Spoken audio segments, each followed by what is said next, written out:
Capcom. Click, click.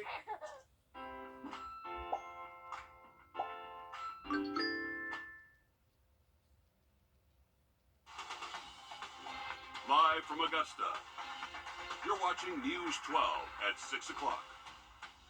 Dozens of railroad crossings across town torn apart today, and it's causing a major headache for drivers. It is a mess out there right now. You're taking a live look over Riverwatch Parkway at Alexander, a busy cut through from Washington Road from the Sky 12 drone. And you can see this entire crossing is blocked off to drivers, and this is just one of them. This work spreading all through downtown Augusta, up through Martinez and beyond. And all happening at the same time. Alyssa Lyons joins us live from Alexander Drive. So, Alyssa, what do drivers need to know here? Yeah, basically look out for those road closed because of that railway construction that's going on. So you have to look out for those orange little crossbars because there aren't any ways to see that there's a detour because there are no detour signage out here, and that's what's causing the buildup, and that's what we're seeing right here, that drivers are still making their way down Alexander and having to make a turn or a U-turn or even go down Old Alexander Drive just to get out of the way. Even on the opposite side, we don't really see any drivers really being able to make that U-turn because there's no possible way to do it, especially at this hour of the day, it being rush hour. There are no signs to say, hey, keep going straight all the way to Fury's Ferry Road because they decided not to put any out besides of that caution. There is a road construction on the railway going on. Now, as you can see behind me, what they did is that they're repaving and replacing each railway from here all the way down to Broad Street and into McCormick County. And so we're not just seeing the headache here, we are seeing it all over town. I think it's just a little bit of confusion. People get there and just like, hold on, all right, well, this one blocked too. Let me see if I can find another route. Get to the next route, and it's sort of the same as well. So the railroads were a little too silent this morning, but behind the wheel, it probably had you screaming. You're trying to cut through and get here as fast as you can anyways, but there's no, everything's detoured, so there's no way through or across. Businesses' front yards looked a little different. No, we didn't get a notification at all that it was going to be happening.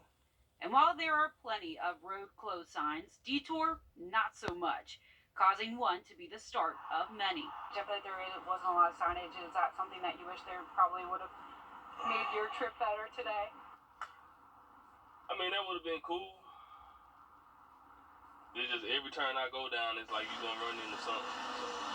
That workaround could add a couple miles to your commute this week, and for many of the crossings on the map, there is no timeline for completion, just that it could take up to 5 days. If I had a four-wheel truck, I probably would have went off-road by now, but, I mean, it is what it is. Listen, I pulled up my Google Maps here, and you can just see the amount of red all over town, especially right here outside Riverwatch and into Washington Road. So you're not getting away from it anytime soon. They did say it should take up to 5 days to see this completed. I asked, hey, do you plan to open up the railway just maybe for a few hours a day? Nope, they just responded again. It's going to take 5 days. What I did ask, though, is that we know that fire department is not too far from here. Did you run into any problems? They said they are prepared for days like this when they know that they can't make it across the railway, so they have alternative routes to go for them. But some of those other problems that we're seeing are those high school students trying to get to class in the morning at A.R. Johnson, Davidson, even Laney. They're having trouble navigating downtown, so those detours really would have been helpful for those new drivers on the road. But I do have some good news, guys. I talked to somebody out here a little bit earlier, and they said they do plan to lay asphalt tomorrow. Okay, hoping it dries quickly, Alyssa. Thank you. And we have our Sky 12 drone up. You can see just how extensive that rail work is. But an interesting choice to do it all at once, all over town, starting in the middle of the day. So. With a lot of detours involved here. So you can scan that code again on the screen to go to our website to find out that full breakdown of which rail crossings are involved here. But you saw Alyssa's map. It is quite extensive, along with what you need to know with that map to help you plan your places to avoid until they get this work cleared up at just about every railroad crossing down from Columbia County through Richmond County. Going to give you a live look now at SRP Park as we switch gears to weather. It was a beautiful January day out there today, but as we head in the evening, we're hearing there's a chance for some light rain, which does not sound good for laying asphalt, Riley. I know. Yeah, hopefully it doesn't impact crews too much. It's already close to the coastline, so not expecting us to really impact our Wednesday. Behind all this rain tomorrow, it is going to cool off a little bit, but also get pretty breezy out there. We'll have much more on this forecast in just about 10 minutes. It's been nearly 2 months now since Jamila Smith, better known as Millie, vanished from her home off Old Jackson Highway. Her boyfriend, Daniel Harmon, behind bars, facing a list of charges, including murder. Yesterday, her father's side of the family broke their silence on the pain and questions they have for law enforcement. Today, Hallie Turner sat down with Public Information Officer Eric Abdullah for an update on this case. And he says, unlike what you see on TV shows and movies, murder investigations take time to produce those clear answers. And some evidence, he says, takes longer to get back. When it comes to investigating murders like the one of 30-year-old Jamila Smith, every case is going to be different from one another, regardless of similarities to other cases. It does take a tremendous amount of resources to investigate murder cases. Captain Eric Abdullah with the Aiken County Sheriff's Office says, You have to ensure that we get it right the first time. an arrest is the first piece to the puzzle. One thing we'd like people to understand is when we make an arrest, the investigation doesn't stop. And that goes with continuing to follow up on leads. Evidence has to be looked at, analyzed. Next comes the data. In Jamila's case, they're waiting on things like cell phone records that take a long time to come back. Electronic data is not easily obtained, as you will see on an edited show.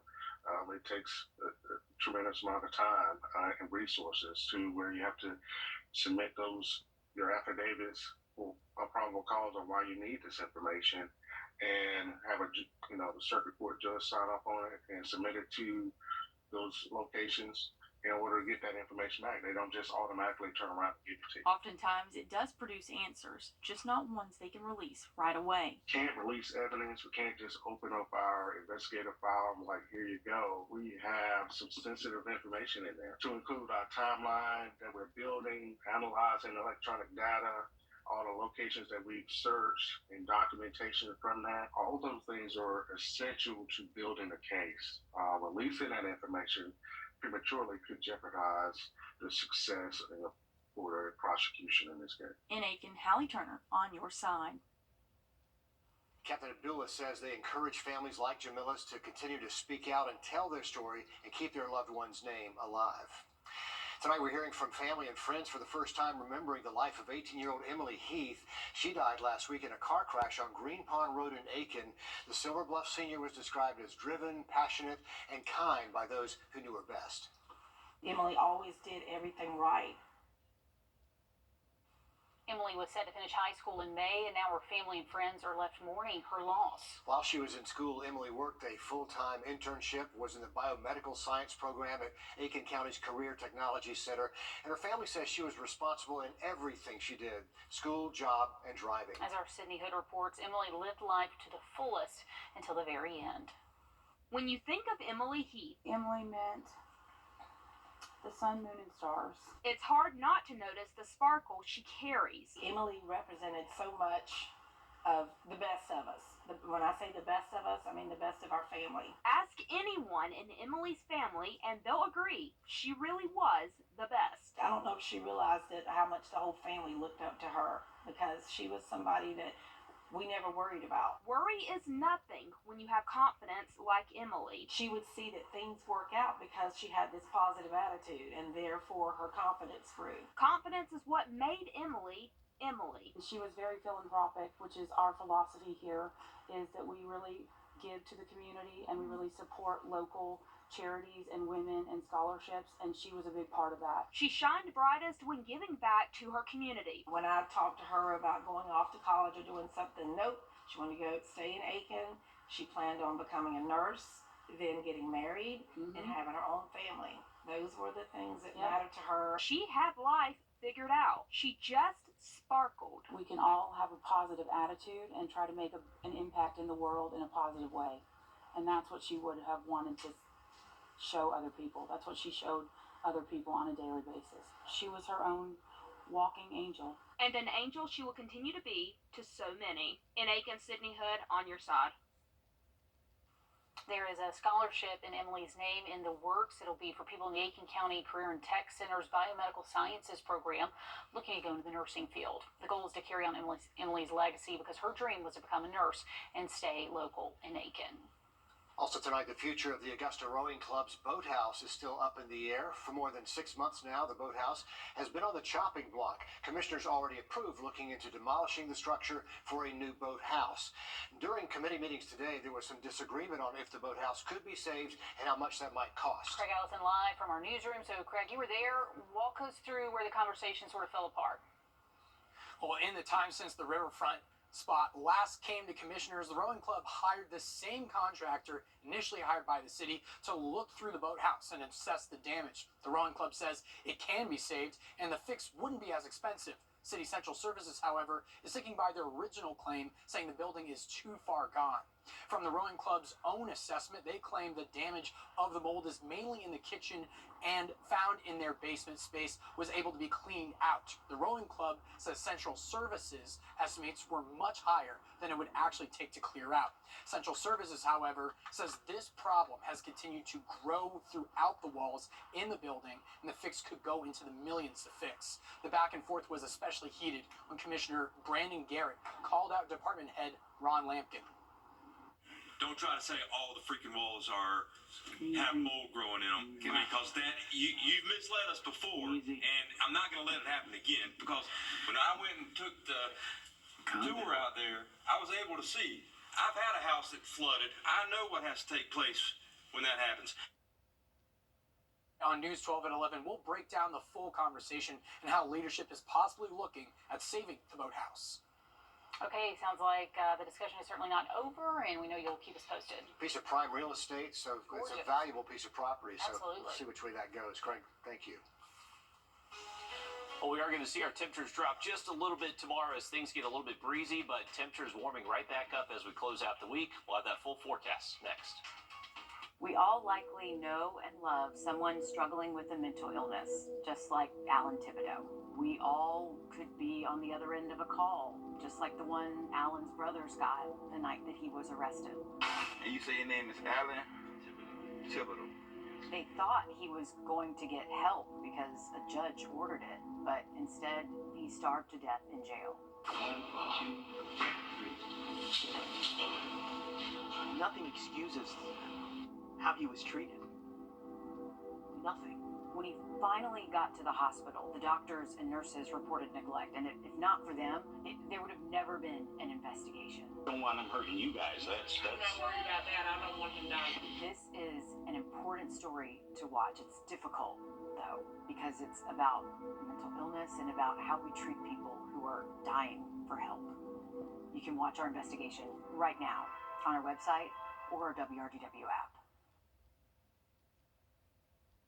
Time and Temp, brought to you by Jamie Casino. Hanging on to that chance of rain Monday, then staying on the cooler side next Tuesday.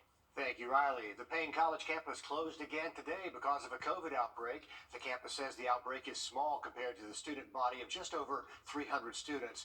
And they closed the campus yesterday and today as a precaution.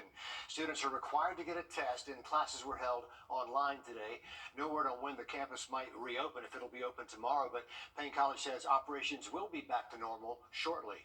Progress on the Bell Auditorium is on schedule, and the new and improved venue is set to open April 29th. That's according to the Coliseum Authority. Construction company HB Brantley describing the Bell as heading down the home stretch, and they say things are taking shape. The goal is to have an event held at the new Bell Auditorium at the end of May. It's farther along than those pictures right there, which we took a little while back. For the first time in years, we're getting a better look at what Aiken's homelessness population looks like. We're going to break down the latest numbers coming up here. First Alert Radar. For the first time in years, we're getting a better idea of what Aiken's homelessness population looks like. Usually the point-in-time counts happen every other year, but after 2019, that count was put on the back burner because of the pandemic. Those volunteers are back at it now and just wrapped up this year's count. Taylor Martin breaks down what they found. It's a full circle moment for volunteers like Kurt Johnson, who faced homelessness himself. I can go out there and hand out food. I can hand out socks. I can hand out gloves, jackets. That's not all they want. They want somebody to listen to them. From a count of about 21 homeless people in the city of Aiken in 2019 to at least 150 in 2024, the number of people battling homelessness in Aiken has increased by more than 600% through donations. And that's why we're here to help you anytime, anywhere you need us. For the first time in years, we're getting a better idea of what Aiken's homelessness population looks like. Usually the point-in-time counts happen every other year, but after 2019, that count was put on the back burner because of the pandemic. Those volunteers are back at it now and just wrapped up this year's count. Taylor Martin breaks down what they found. It's a full circle moment for volunteers like Kurt Johnson, who faced homelessness himself. I can go out there and hand out food. I can hand out socks. I can hand out gloves, jackets. That's not all they want. They want somebody to listen to them. From a count of about 21 homeless people in the city of Aiken in 2019 to at least 150 in 2024, the number of people battling homelessness in Aiken has increased by more than 600%. Through donations and conversations with those struggling, leaders say they know the work isn't done just because the count is over. We got a lot talking to them, and we got a lot about what we have to do next. They say the first step is to form a county or citywide homeless coalition. Those of us in the Aiken County Homeless Coalition sitting there raising our hands and saying, hey, but we have this problem. But if that's not being actually listened to, then we're not getting anything done. With the resources of local government and nonprofits combined, their hope is to give people the help they need. To really address the needs of our community, we need community leaders and members to join forces and to say, you know what, we really do need to combat that. In Aiken, Taylor Martin on North Side. So the exact numbers from this year's point-in-time count will be crunched and then verified by HUD, and they say the next count in Aiken will be 2026. Riley? Well, we are expecting just a little dip in our temperatures tomorrow, but back above average as we close out the work week. We'll have another look at that weekend rain chance for you just after the break.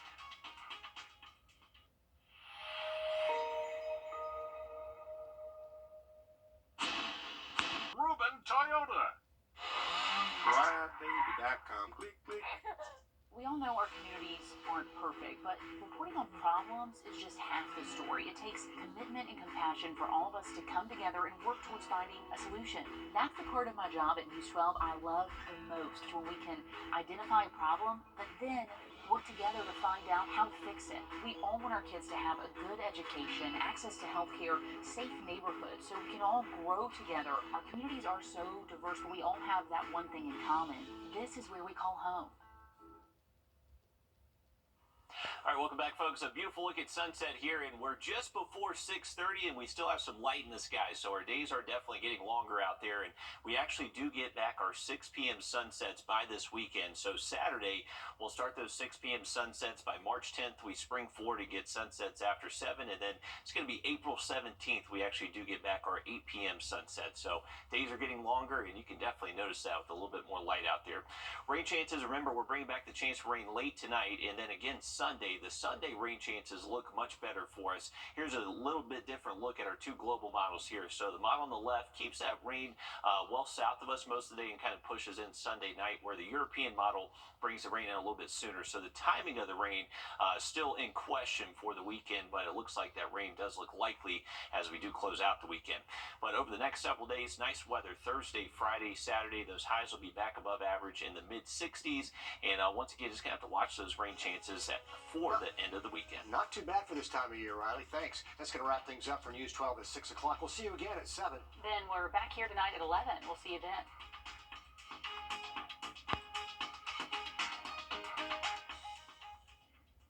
At the CBS Evening News, we focus on solutions, finding solutions to help people understand what are the right choices to make for you and your family.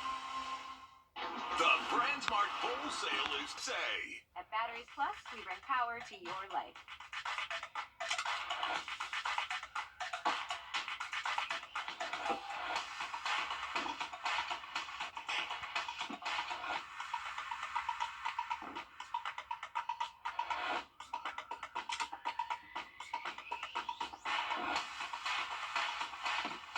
Visit Batteries Plus near you or online at batteriesplus.com.